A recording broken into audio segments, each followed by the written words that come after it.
Halo, selamat berjumpa kembali dengan Sandi Sularso Low Channel. Kali ini dalam konten saya akan memuat dan menyampaikan yaitu masalah budaya di Indonesia yang melegenda, yaitu mengenai wayang. Wayang supaya bisa berjalan itu harus ada dalang. Akan saya sampaikan di sini adalah tokoh dalang dalam wayang kulit ya. Jadi dalang itu pegang peranan supaya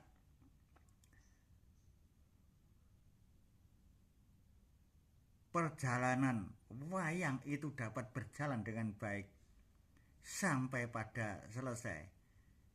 Itu harus ada cerita. Yang pegang cerita di sini adalah dalang ya.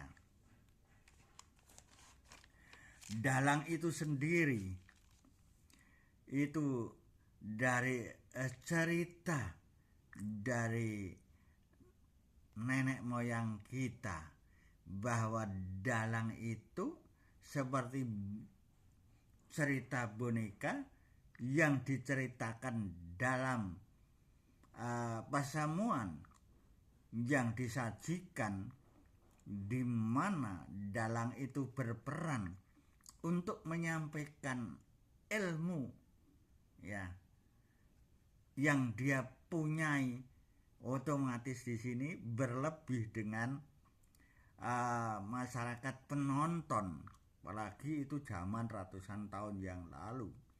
Jadi dalang ini sebagai guru ya, guru ilmu tentang kebudayaan di mana masyarakat Indonesia itu berada.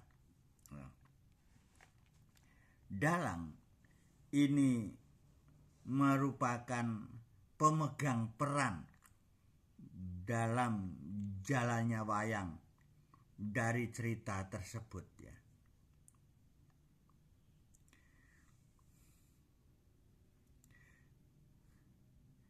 Kemudian cerita wayang itu sendiri biasanya dalang ini akan menyampaikan apa ini lakonnya Pak Dalang. Ya biasanya lakonnya wayang ada lakon ya. Itu disampaikan dulu. Misalnya Petruk Dadi Ratu, misalnya wayang tentang apa, cerita apa ya, disampaikan pada penonton atau tuan rumah atau siapa yang mengundang. Lakonnya apa ini ya, atau ada permintaan pesan bagi yang mengundang, saya ingin lakon ini ya, misalnya saja ya. Selanjutnya dalang ini merupakan pemain ya, pemain yang utama dalam pertunjukan wayang kulit. Jadi dalang ini pegang peranan penting ya, bisa mengkoordinasikan dengan gamelan ya, musik gamelan, kemudian juga penyanyinya ya. Ini dalang ini mengkoordinasikan supaya perjalanan seni wayang yang ditampilkan ini indah ya. Misalnya saja seorang seniwati ya, seni suara dalam wayang ini, dia biasanya koordinasi dulu dengan dalang apa yang akan disampaikan lagu-lagunya nanti. Kemudian cerita-cerita juk untuk mengisi suasana yang tidak tegang, apa biasanya ada koordinasi antara dalang dan seniwati ya. Selanjutnya, dalang itu banyak peranan yang disampaikan dalam dia menjalankan tugas sebagai dalang itu. Di antaranya yaitu dalang harus menciptakan cerita. Ya. Biasanya saya sampaikan tadi bikin lakon ya. Yang namanya orang hidup, karena wayang itu menggambarkan kehidupan manusia, baik itu manusia dalam tataran di bawah sampai tataran di atas. Ya, itu nanti dibikin suatu cerita atau lakon mengenai apa? Misalnya cerita yang akan disampaikan lakonnya yaitu lakonnya Semar Mesem. Misalnya Semar menuju Kayangan misalnya.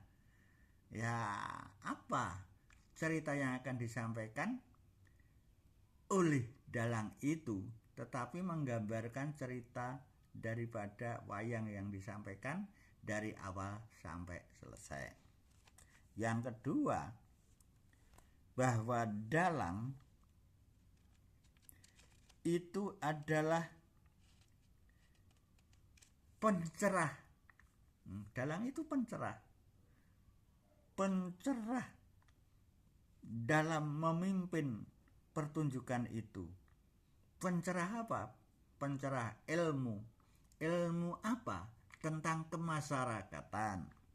Ya, tentang pencerah tentang kemasyarakatan atau pertunjukan itu, ya. Misalnya saja dalang ini memberikan cerita apa yang disampaikan. Dalang ini menguasai tentang alur pikir dan alur cerita, di mana dalang ini menguasai tata bahasa pewayangan. Akan disampaikan itu misalnya cerita tentang Semar. Nah, logat Semar itu bagaimana dialog dengan anak-anaknya. Hele galeng, kamu ya sudah tak sekolahkan, kamu ingin kerja apa? Romo, misalnya begitu ya. Jadi dalang ini menguasai dialog dari tokoh-tokoh pewayangan. Selanjutnya, wayang dalang dalam pewayangan ini dia harus menguasai bagaimana istilah sabetan daripada wayang kulit itu menggerakkan tangan dan kaki dan badannya. Ya, bagaimana dia sudah menguasai, ya, hingga kalau terjadi peperangan misalnya seolah-olah kayak sungguhan, ya. Biasanya diiringi dengan kecrek, dengan gedok, dengan kendang, ya, dan pesinden dan juga penabuh gamelan, ya. Ini kompak untuk menghidupkan suasana pertunjukan pewayangan. Apalagi pewayangan itu sangat sakral sekali, yang mengundang misalnya pejabat yang punya karisma, pejabat tinggi. Biasanya dalang ini tidak main-main. Dalang ini biasanya berpuasa lebih dulu supaya penampilannya itu bagus dan betul-betul sangat sakral, ya. Apalagi biasanya penonton itu ada tengah malam ada yang merokok kelembak menyan. Waduh, suasananya jadi agak bagaimana gitu ya.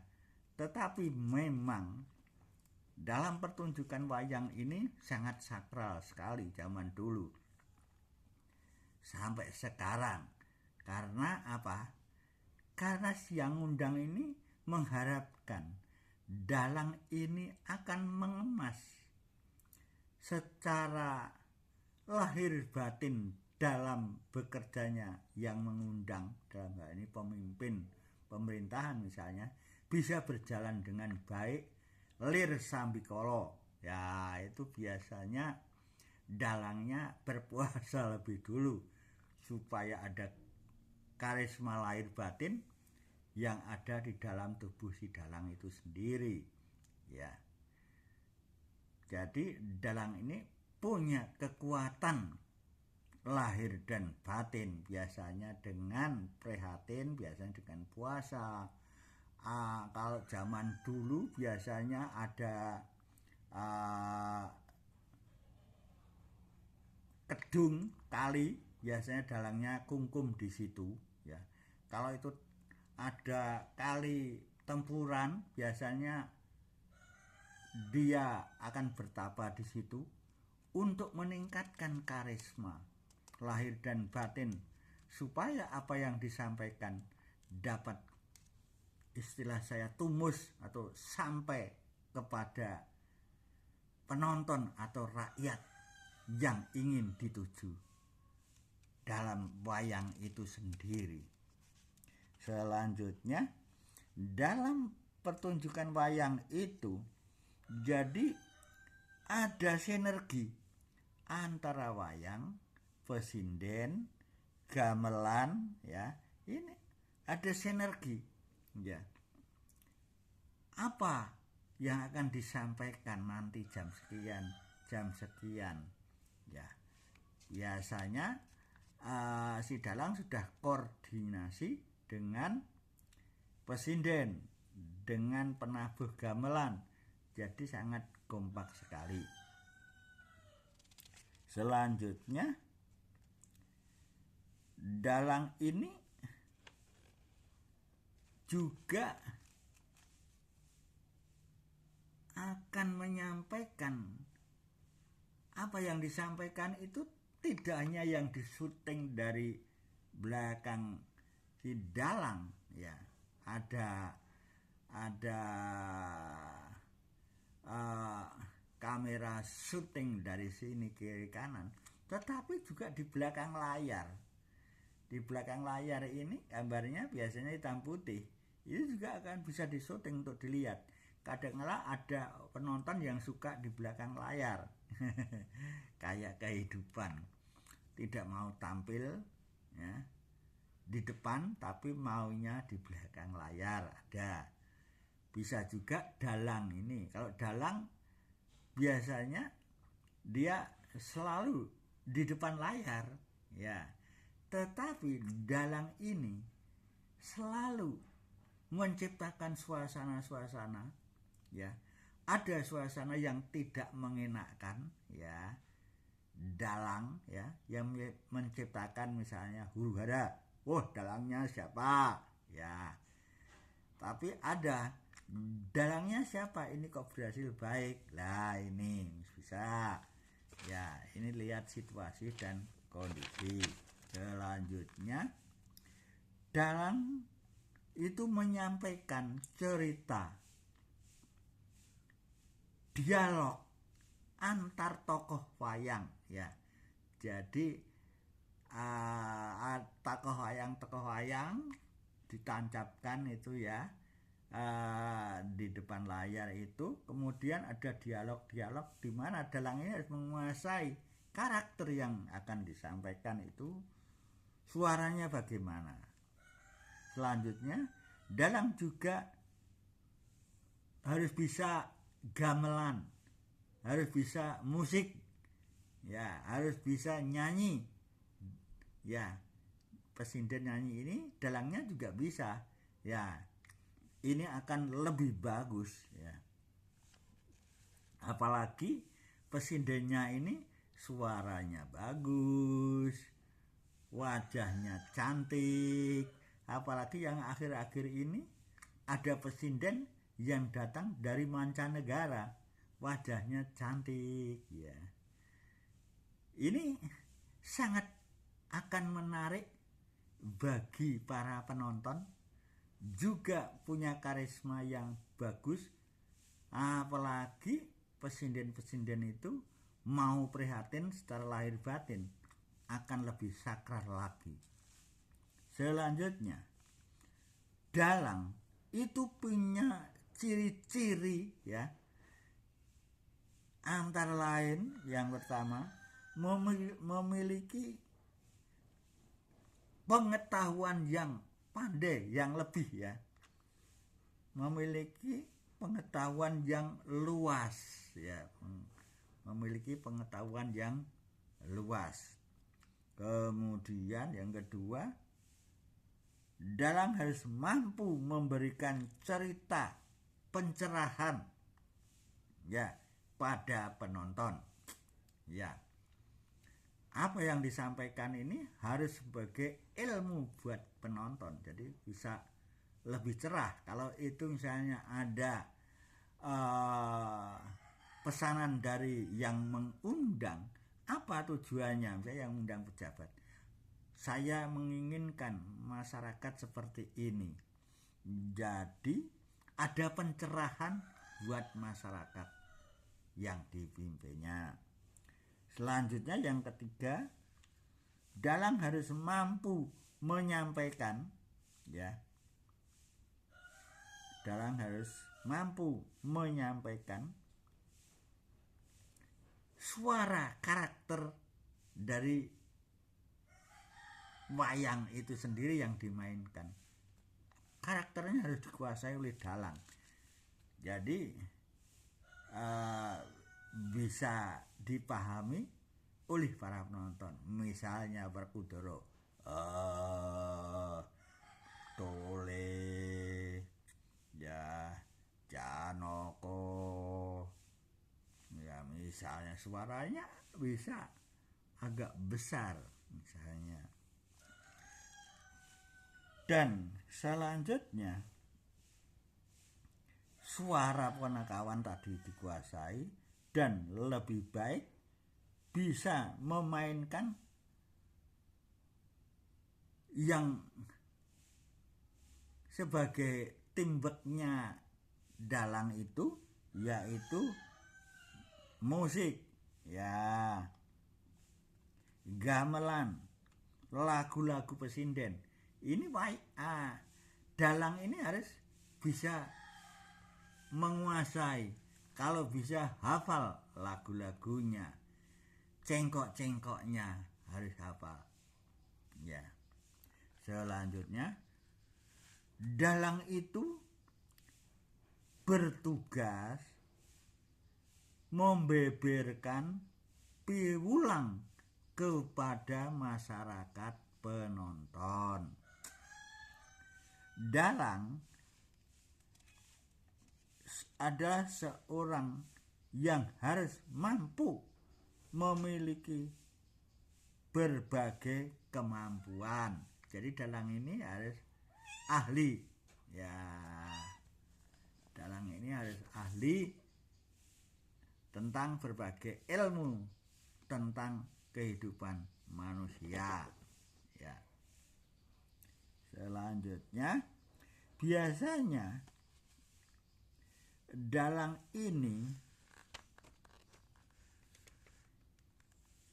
dapat menyampaikan ya, dan dapat mempesona bagi penonton ya, terhadap cerita apa yang disampaikan oleh si dalang itu sendiri. Jadi misalnya penontonnya suka, langsung tepuk tangan ya, ayo bagus ya, tepuk tangan ya. Terus kemudian biasanya si dalang ini juga harus memahami tentang kehidupan rakyat tingkat bawah maupun tingkat tinggi. Nah, dalang ini ilmunya harus kampion ya menurut saya ya. Dalang harus seperti guru ya, dalang itu harus seperti guru, digugu dan ditiru ya. Dalang itu harus seperti guru ya, bisa sebagai panutan siapa yang menonton. Kemudian dalang harus seperti dosen, seolah-olah ilmunya lebih tinggi ya. Selanjutnya dalang harus menguasai ilmu apa yang akan dilakukan oleh pejabat pemerintah atau yang mengundang misalnya. Kemudian dalang harus menguasai apa kehendak penonton, timing waktunya yang tepat. Penonton itu sukanya gini, ini timing untuk bisa bersendau-gurau misalnya. Jadi dalang ini betul-betul bisa melihat situasi dan kondisi, waktu yang tepat, kapan dia akan menyampaikan. Selanjutnya wayang punya tujuan ya. Wayang itu punya tujuan ya. Wayang kulit ini saya sampaikan, karena ada wayang orang ya. Yang saya sampaikan ini adalah wayang kulit, jadi ada dalangnya ya, untuk menggerakkan wayang kulit itu.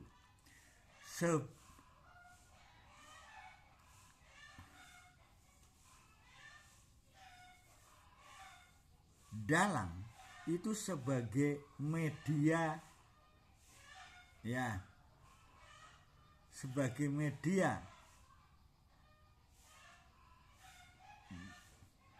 dalang itu sebagai media yang berperan untuk pencerahan ya.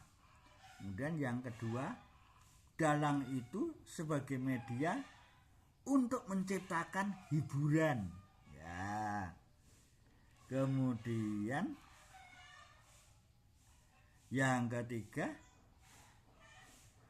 dalang itu harus dapat mencerahkan dalam tataran-tataran filsafat hidup ya, bisa menyampaikan tataran-tataran tentang filsafat hidup yang bagus ya. Selanjutnya bahwa dalang punya peranan yang sangat